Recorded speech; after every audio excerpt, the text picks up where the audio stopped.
I would really like to also reiterate with that is the fact that the city needs a plan, an urban development plan, an urban governance and an urban management plan.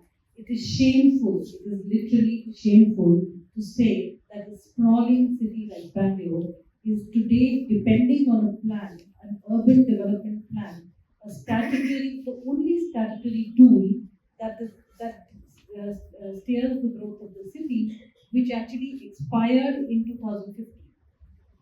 We are almost 10 years hence, and the data on which that plan was actually built is of 2006 and 7. So you can imagine how much behind times we are, and why are we not putting a plan in place? That's a fundamental question. So two things: we need a political accountability. We need the elections to the council, to the BBMP, and we also need a planning tool which will steer the growth of the city. Let me move on to the next slide. Can somebody just change the slide there? Yeah. Okay. So there have been attempts at reforming Bangalore's governance landscape. Now I will not go to the earlier.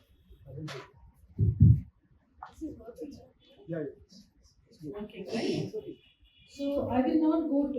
I'll touch the history of some of the reforms a little later in my presentation. But we do have the BBMP Act, which came in 2020, which is premised on the insufficiency of the Karnataka Municipal Corporation Act of 1976, and says that the Municipal Corporation Act does not deal with the unique governance challenges of Bangalore. Then came the Greater Bangalore Governance Bill by the Brand Bangalore Committee, also the BBMP Restructuring Committee. And while it also reiterated that the Karnataka Municipal Corporation Act is insufficient, it said, for example, that some of the other things that the BBMP Act does not do is that it doesn't talk of how the parastatals have to be integrated, what happens to the Metropolitan Planning Committee, where it should come or should not come. It does not give a clarity on the executive powers, and it essentially says that there has to be one corporation with a maximum of 225 votes. Now that is what the Brand Bangalore Committee said, and then deriving from that we have what we are currently discussing. That's the bill that has been tabled by the government of Karnataka.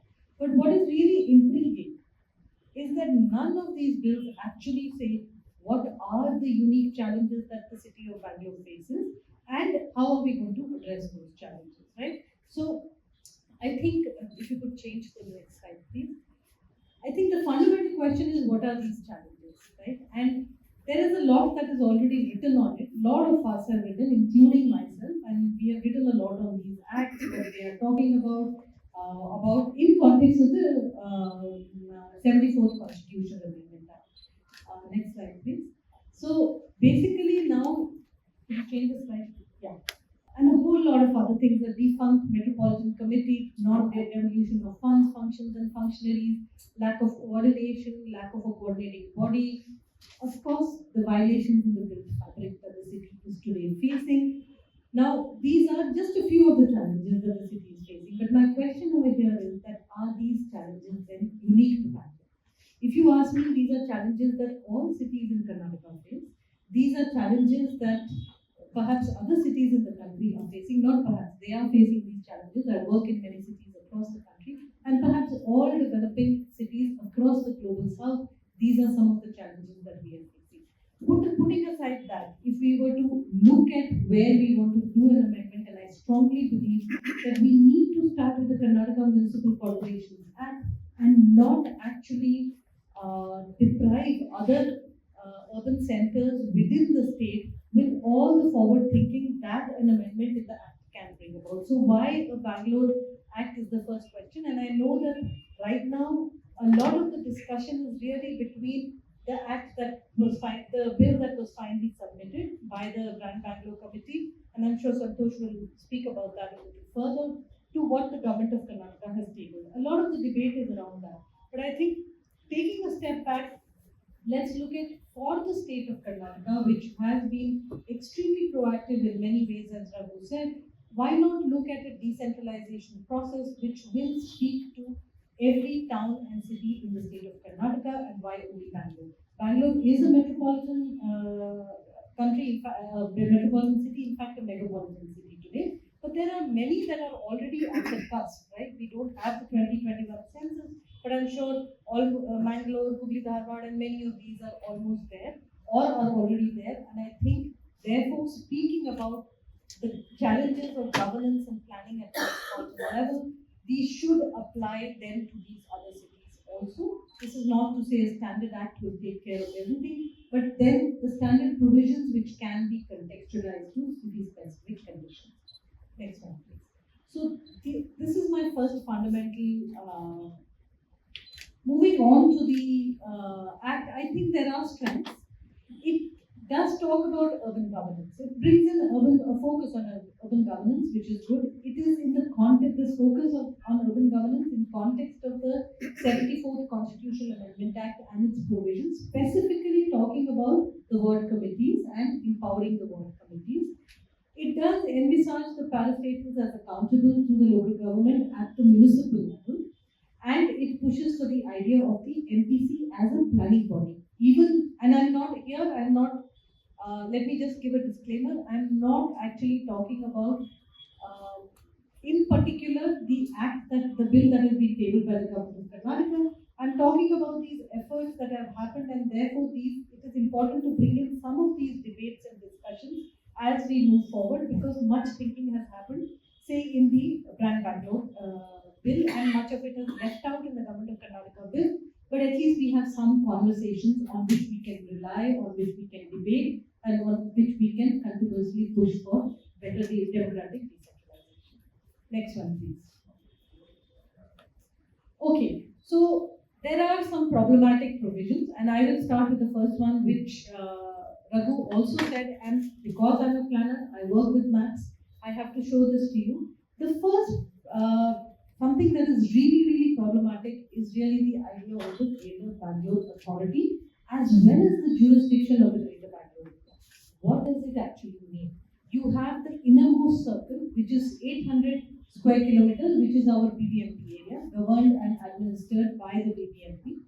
Then you have a larger area, that is 1,300 odd square kilometers, which comes under the BDA. Now the BDA prepares a plan for the entire 1,300 square kilometers, right? And then we have the much larger area, which is the BMRDA. Now that is 8,000 square kilometers, for which the BMRDA prepares a plan. The implementation of this plan gets very fragmented between BBMP, between parastatals, between utility companies, and all sorts of arms of the state. So, of course, what we need is a coordinating mechanism. Now, in this scheme of things, where there is the 74th Constitutional Amendment Act says that local planning authorities, what Raghu refers to as the EFRs, has to be abolished, including the BD. The planning function has to come to the elected government, and therefore, and it makes a lot of sense, because today planning is done by one arm of the government, implementation is done by the other arm of the government. The one that implements doesn't own, and the one that owns doesn't implement. So there's a huge gap over there, and that's a big problem. Now, in this scheme of things, where do you think the Greater Bangalore jurisdiction will sit? Where do you think the Greater Bangalore Authority will sit? We are creating an unnecessary layer. It is actually going against the spirit of the 74th Constitutional Amendment Act, which says that the non-elected layers that you have, the parastatals need to be done away with. Let the powers rest with the elected government, so that there is an accountable system of accountability. With this, we are just aggravating the problem further. I don't know where this is going to sit and how it is going to sit. What happens to the LPA of Bangalore? What happens to a lot of the other jurisdictions that we already have established within the Bangalore metropolitan region? Next one. So I think the first problem is over here. Now, if you look at, then I will touch very briefly on the metropolitan planning committee, right? If you look, this map that you're seeing is the 8,000 square kilometers. In between is the 1,300 square kilometers of the BDA area, and then you have the 3 districts, right? Now, currently, the MPC which the government has formed by force is actually notified at the BDA level, right? Which is the BBMP plus the BDA local planning area of Bangalore, which is the 1,300 odd square kilometers. But if you can just scroll down a little bit on the slide, because I've put the definitions there. Just scroll down a little. Yeah.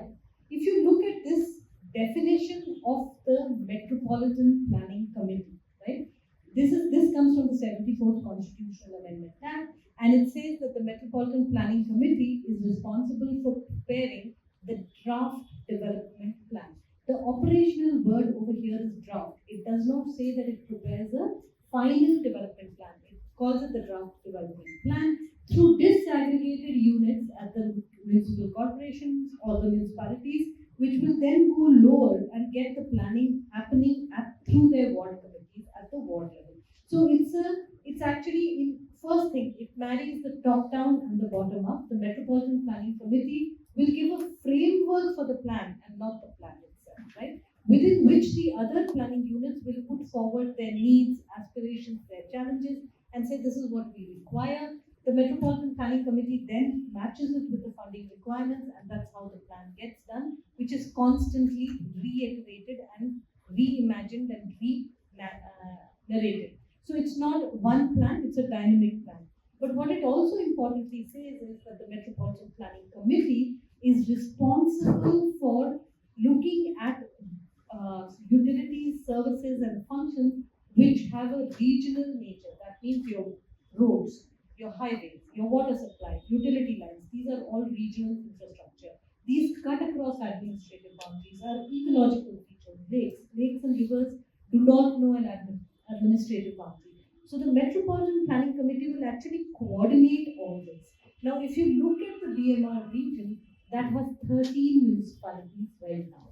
And unless if you actually notify the Metropolitan Planning Committee at the BDA level, it has no coordination function because there is one municipality and there is one planning body. If you know, it has to be done at the BMR level, and its role is only in terms of coordination and ironing out the gaps and the overlaps. At this point, what I would also like to say is that the BMRDA Act, if you look at it, is one of the most well thought through acts. It is much before its time. It has a very strong coordinating role where the language is quite well framed to say that it will get all the utility companies and arms of the state to actually coordinate and deliver on the planning and the governance. And I think that from that perspective, I mean, I have heard IAS officers in the state say that it was much before its time, and hence it has never had its rules and regulations notified till date. So you cannot actually use the act in many ways, right? It is a toothless act, but also in many ways a toothless organization. So I think, and I argue for it very strongly, that the Metropolitan Planning Committee has to be notified at the BMRDA level, and it also speaks to what Raghu just said, that is the Metropolitan Planning Committee also gives us the space to bring in a lot of the union government or the central government authorities which are operating in the area. So I think this is one thing where the debate has been going back and forth, and I would like to bring this. That is why I thought I would spend a little bit more time on that. The next slide, please. With this, I am going to just end with just saying that there are other problematic provisions which I will not touch for want of time. But I think the splitting of the corporation, in my head, I argue that at this point is definitely problematic. Let me explain why.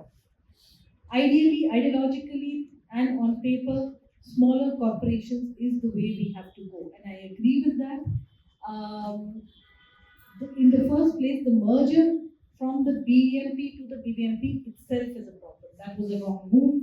At this point, I feel if we divide the BBMP into 10 or less units, we will end up with gentrified, very, very gentrified localities. As a planner, for instance, what I can tell you is that the periphery of the city totally lacks in all kinds of public spaces, right? All of it is concentrated in the city center. You will have a very well endowed corporation in the center, and everything else will be deprived on the periphery. Having said that, if we were to go with the splitting, I think the ifs and the buts have to be thought through very carefully. How will you bring to par the other 7 or 8, or how will you bring in parity between the different corporations of the different units, what are the governance mechanisms, who will steer what, how will the funds get allocated, all that needs to be thought through. There are powers to the government to modify the territorial limits of the Greater Bangalore Authority area, which I think is hugely problematic. This is not to say that it has to be static and in stone, but to begin with, that jurisdiction is a problem. There is also power to the government to alter the boundaries of city corporations. Again, I think this is very problematic. Please keep in mind the land economy on which the entire city is premised on, and the growth of the city is premised on. All of us would like to live in this area where we are sitting, but we can't afford this area. What we do is we buy land in the periphery of the city. That's where a large part of the population is living, and that's where services are not provided. In fact, services try to catch up once quote unquote development has already happened. So I think the land economy has to be kept in mind, otherwise it's a very, very problematic provision. Next one. I just have to have 2 more minutes. Okay. So I would like you to, this is where I want to touch the history a little bit more and say that, you know, this is not the first time. We are talking about the BBMP Act, the GBA, the Greater Bangalore Governance Bill, but there is the Dr. K. Kasturirangan report, popularly known as the Kasturirangan report, which is on the reforms of Bangalore and Bangalore governance as well as BBMP. And this report is a very, very well thought out report, and I would encourage people to really go through it. What it does say is very much in keeping the 74th Constitution Amendment Act in place. It gives a whole lot of recommendations which hold true even today. One of the things it says is that the larger Bangalore metropolitan region should be the Bangalore metropolitan area, and your MPC should get notified at this level. All the EAPAs and the LPAs in the BMR need to be removed. The municipalities should become the democratically elected planning units, and they should actually evolve plans through their ward committees. It's a two-way movement where there is a top-down vision and a bottom-up requirement, but one that gets revised continuously. So it's a draft development plan that the MPC is required to come up with. Now, a lot of the central legislations, whether that is around AMTA, whether that is around the water board, whether that is around data and the data infrastructure, the metropolitan data infrastructure, all of these need to be embedded at the regional level because you need to have a larger perspective. In today's context, given the kind of problems we are having, apart from basic services, so we are still dealing with some of our historic problems of lack of basic services, but these are getting exacerbated as climates are changing. We are facing flooding, we are facing droughts, we are facing, you name it and we have it. The heat that Bangalore went through this year was not even fine. Now, if you need to actually start to plan for the city, you need to start thinking with the ecological landscape that the city has occupied historically. And that does not know administrative boundaries. We do need to look at the larger landscape of 8,000 square kilometers. Next one, please. And this is my final slide. I will just end with this. So this is what the proposed size and composition of the MPC that was suggested by the Kasturirangan report, and it talks of 2 levels, the Bangalore Metropolitan Development Plan, which is at the BMRDA level, and there is a structure plan which is already there, a statutory document. We just need to, the BMRDA becomes the technical arm of the MPC. There are local body plans, so you remove all the parastatals in between, you have the local body plans, and these are informed by the ward and the area plans. Next one, please. For the composition of the MPC, the Kasturirangan report actually had come out with a formula where it said it will have 63 members then, which was 31 elected and 42 elected and 21 would be nominated. Now, in one of the assignments that we did for Government of Karnataka, that is the structure plan where I was leading the process, we actually applied this formula to the municipalities, and we are not here talking about the panchayats or the gram panchayats at all. If you apply that formula, what you see over there is Bangalore still emerges the dominant factor in the region. So out of the 31 elected, 29 will go to Bangalore if you apply that formula. So then we worked with the government of Karnataka at that point, and instead of using proportion of the population, we tried to look at the wards. And we said if you apply the wards, you will come to a much more seasoned and a much more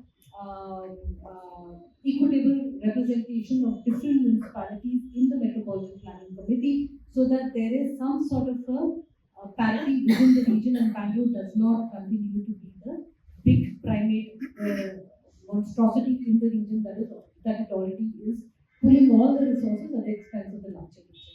So the reason why I have concluded, and that's the last table in the next slide, the reason I have concluded with this two tables is to say that essentially, as far as the urban decentralization is concerned, and that's what Raghu said, is that we need to start applying it. We need to then change the act, the provisions of the act, on a continuous basis, in a dynamic way. We all are muddling through this whole process. The problem is that beyond talking, we are not able to look at what needs to be there operationalized on the ground.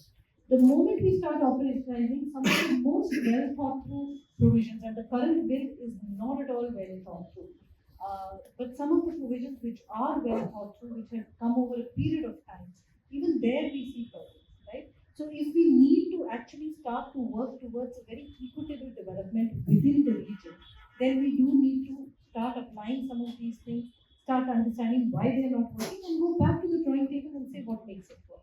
So that's with that, I would conclude my talk, and thank you so much for